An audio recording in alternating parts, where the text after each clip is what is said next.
আসসালামু আলাইকুম, welcome back to my channel. আশা করছি আল্লাহর অশেষ রহমতে আপনারা সবাই ভালো আছেন। আমি এবং আমার ফ্যামিলির সবাই আলহামদুলিল্লাহ ভালো আছি। তো আজকের ভিডিওটি আমি আসলে রান্নাবান্নার ভিডিওটা শেয়ার করছি আপনাদের সাথে, কিন্তু সেই সাথে আমি অন্য একটা বিষয় নিয়ে কথা বলবো। তো কী বিষয় নিয়ে কথা বলবো সেটা অলরেডি আপনারা টাইটেল দেখে বুঝতে পেরেছেন। তো আসলে আমি যেটা বলতে চাচ্ছি সেটা বলেই দিই। আমার আসলে 4000 ঘন্টা ওয়াচ টাইম হওয়ার পরেও আমি কেন মনিটাইজেশনের অ্যাপ্লাই করতে পারছি না, সেই বিষয় নিয়ে আমি কথা বলবো। তো আমার এখানে 4000 ঘন্টার কাছে কিন্তু 10,000 12,000 ঘন্টা হয়ে গেছে অলরেডি। কিন্তু এই 10-12,000 ঘন্টা হয়েছে সেটা কি সেটাই আপনাদের সাথে আমি শেয়ার করব। আসলে মনিটাইজ ট্যাবে কোন ওয়াচ টাইমগুলো যোগ হয় সেটা আমি অনেক পরে বুঝতে পেরেছি। আসলে আমি প্রথম দিক থেকে এই জিনিসটা জানতাম না, তাই আমি এখন জেনেছি, আর এজন্যই আমি আপনাদের সাথে শেয়ার করছি। তো আমার মতো ভুল যারা করছেন বা আমার মতো যারা আগে থেকে এই বিষয়গুলো জানতেন না, তাদের হতাশ হওয়ার কোনো কারণই নাই। আমি জাস্ট আমার মতো যারা এই জিনিসটা জানে না তাদের যাতে এই বিষয় সম্পর্কে ক্লিয়ার হয়। আমার ভিডিও যারা দেখেন তাদের মধ্যে যদি কেউ নতুন ইউটিউবার থেকে থাকেন তো অলরেডি আপনাদের উপকারে আসবে, আমি সেটা মনে করি। এজন্য আমি এই বিষয়গুলো বলতে চাচ্ছি। আমি যেটা বলতে চাচ্ছি যে আমার এতগুলো ওয়াচ টাইম কোথা থেকে আসলো, আর মনিটাইজ ট্যাবে এতগুলো ওয়াচ টাইম কেন যোগ হলো না। আসলে আমরা কিন্তু একটা চ্যানেলে শুধু লং ভিডিও ছাড়ি না বা শুধু শর্ট ভিডিও ছাড়ি না। তো সেক্ষেত্রে আমার হয়েছে কি, আমি লং ভিডিও ছাড়ার থেকে বেশি শর্ট ভিডিও আমি ছেড়েছি, যার কারণে শর্টের ওয়াচ টাইম মনিটাইজ ট্যাবে যুক্ত হয় না। এটা আমি জানতাম না, কিন্তু আর লংয়ের ওয়াচ টাইম আসলে আমরা যারা নতুন ইউটিউবার আছি, লং ভিডিওর ওয়াচ টাইম কিন্তু খুব বেশি আসে না নতুন। আর হঠাৎ করে অনেকগুলি চ্যানেল এরকম থেকে থাকে যে একটা দুইটা ভিডিও ছাড়লেই কিন্তু অনেক বেশি ভিউজ চলে আসে, যার কারণে কিন্তু তাদের তাড়াতাড়ি মনিটাইজ ট্যাবে ওয়াচ টাইমটা যুক্ত হলে তাড়াতাড়ি তারা মনিটাইজেশনের জন্য আবেদন করতে পারে। কিন্তু আমার হয়েছে যেটা, যে আমি অনেক বেশি শর্ট ছাড়তাম আর এখনও ছাড়ি, আর সেই কারণে আমার মনিটাইজেশন শর্ট ভিডিওর ওয়াচ টাইমটা আমার মনিটাইজ ট্যাবে যুক্ত হয়নি। শুধু লং ভিডিওর যে ওয়াচ টাইমটুকু হয়েছে সেটাই মনিটাইজ ট্যাবে যুক্ত হয়েছে। তারপরে যখন আমার শর্টের ওয়াচ টাইমটা 4000 ঘন্টা হয়ে গেল, তারপরেও আমার মনিটাইজেশনের অ্যাপ্লাই করার জন্য সেরকম কোনো কিছু লক্ষণ দেখতে পাচ্ছিলাম না, যে আমার কেন এটা মনিটাইজ ট্যাবের যে একটা থাকে ওটা পূরণ হচ্ছে না কেন, এটা ভাবতাম মনে মনে। কিন্তু একদিন আমি এটা নিয়ে ইউটিউবে সার্চ করে দেখি যে এইরকম একটা অবস্থা।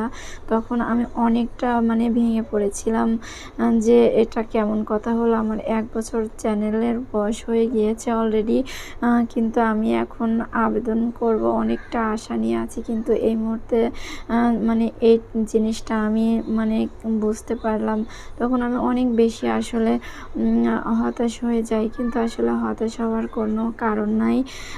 আপনারা যারা আমার মতো নতুন ইউটিউবার আছেন তারা যারা জানেন না তাদের আশা করি উপকার হবে। তো এজন্য আসলে আমরা long video 1 minute 2 minute 3 minute যেটাই হোক না কেন আমাদের লং বেশি ছাড়তে হবে, এবং বেশি ভিডিও ছাড়লে আসলে ভিউজও অনেক সময় বেশি হয়। কিন্তু আসলে আমার ক্ষেত্রে হয় কি, আমার যেহেতু 2টা বেবি আর একা সামলাতে হয়, সংসারের কাজও একা সব কিছু আমি ম্যানেজ করি, যার কারণে অনেক সময় আমি রেগুলার ভিডিও দিতে পারি না। এজন্য আমার অনেক প্রবলেমই হয়ে যায়। তারপরেও চেষ্টা করি, আপনারাও আমাকে উৎসাহ দিবেন আশা করি। আর আপনারা যদি আমাকে একটু কমেন্টস করতেন সেটা আমার জন্য আরও অনেক বেশি ভালো হতো। তাই ভাবলাম আমার যেহেতু এরকম একটা ভুল হয়ে গিয়েছে, তো আশা করি আর এরকম ভুল যাতে কারো না হয়, আমার মতো অজানা যাতে কেউ না থাকে, সে কারণে কিন্তু আমি এই ভিডিওর সাথে আমি এ ধরনের ভয়েস অ্যাড করছি।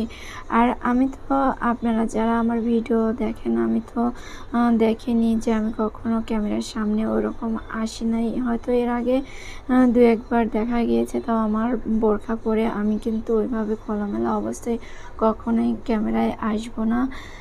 এই জন্য আমি হচ্ছে এভাবেই আমার কাজের ভিডিওর সাথে আমি এই ওয়াচ টাইম নিয়ে এই ভিডিওগুলো আমি শেয়ার করছি। তো আশা করি আপনাদের ভালো লাগবে। আমার আজকের এই ভিডিওটি যদি আপনাদের কাছে ভালো লেগে থাকে তো অবশ্যই আমার চ্যানেলটি সাবস্ক্রাইব করে পাশে থাকবেন। আর যারা অলরেডি সাবস্ক্রাইব করে দিয়েছেন তাদেরকে অসংখ্য ধন্যবাদ। আপনারা যদি আমাকে একটু বেশি বেশি সাপোর্ট দেন, বেশি বেশি আমার ভিডিওটি দেখেন, বা আমার ভিডিওটি টেনে টেনে না দেখেন, ফ্রেন্ডস অ্যান্ড ফ্যামিলির মাঝে শেয়ার করেন, তাহলে কিন্তু আমি খুব তাড়াতাড়ি আমার ওয়াচ টাইমটা পূরণ করে মনিটাইজেশনের অ্যাপ্লাই করতে পারবো। তো আসলে আমার এই ধরনের ভয়েস দেওয়ার পাশাপাশি কিন্তু আমার রান্নাবান্নাটাও কমপ্লিটও হয়ে যাচ্ছে। আর আমার আজকের এই ভিডিওটি আপনাদের কাছে কেমন লাগলো সেটাও কিন্তু আমাকে কমেন্টসের মাধ্যমে জানাতে পারেন। আর আশা করি আপনারা সবাই আমাকে সাপোর্ট করবেন। আর মনিটাইজ ট্যাবে আমি এখন মোটামুটি লং ভিডিও একটু বেশি বেশিই দিচ্ছি। তারপরেও এই যে এখন একটু গ্যাপ হয়ে গিয়েছে, তো সেটাও আবার কন্টিনিউ করে নেব ইনশাল্লাহ। তো এখন কিন্তু আমার মনিটাইজ ট্যাবে ভালোই ওয়াচ টাইম যুক্ত হচ্ছে। আশা করি আমার মতো যারা নতুন নতুন ইউটিউবার আছেন তাদেরকে আমি একটা কথাই বলবো, যাতে করে সবাই বেশি বেশি করে লং ভিডিও ছাড়েন এবং ওয়াচ টাইমটা তাদেরও যেন তাড়াতাড়ি পূরণ হয়ে যায়। আর আমারও এখন মোটামুটি ভালোই ওয়াচ টাইম আসতেছে মনিটাইজ ট্যাবে। তো দেখতে পাচ্ছেন আপনাদের সাথে কথা বলতে বলতে কিন্তু আমার রান্নাবান্নাটাও প্রায় শেষ পর্যায়ে চলে আসছে। আমি অলরেডি 2টা ভাজি করে নিয়েছি, আর এখন আমি মাছ রান্না করে নিচ্ছি আলু আর টমেটো দিয়ে। আর হ্যাঁ, এই টমেটোগুলো কিন্তু আমি ফ্রিজে রেখে দিয়েছি, কেটে কেটে সেগুলো ইউজ করছি। বরফ থাকা অবস্থায় ছোট ছোট করে কেটে আমি তরকারিতে দিয়ে দিয়েছি। আর এখন কিন্তু আমি ভিডিওর শেষ পর্যায়ে চলে আসছি, আমার রান্নাবান্নাও প্রায় শেষ। তাই সবাই ভালো থাকবেন, সুস্থ থাকবেন, আমাদের জন্য দোয়া করবেন। আর আসলে আরেকটা কথা না বললেই না, যে দেশের যে এরকম একটা পরিস্থিতি হয়ে গিয়েছে, তো তাতে কি আর বলবো, কাকে কি বলবো বলার মতো ভাষাই নয়। তো আসলে এটাই বলবো যে যে যেখানে আছেন ভালো থাকবেন, সাবধানে থাকবেন, আর সবার জন্য দোয়া করবেন। আমার রান্নাবান্নাও শেষ, আর পাশে আফিফ আরশির জন্য দুধ জাল করে নিচ্ছে। আর এই যে আমার রান্নাবান্নাটাও আপনাদের সাথে শেয়ার করলাম। সবাই ভালো থাকবেন।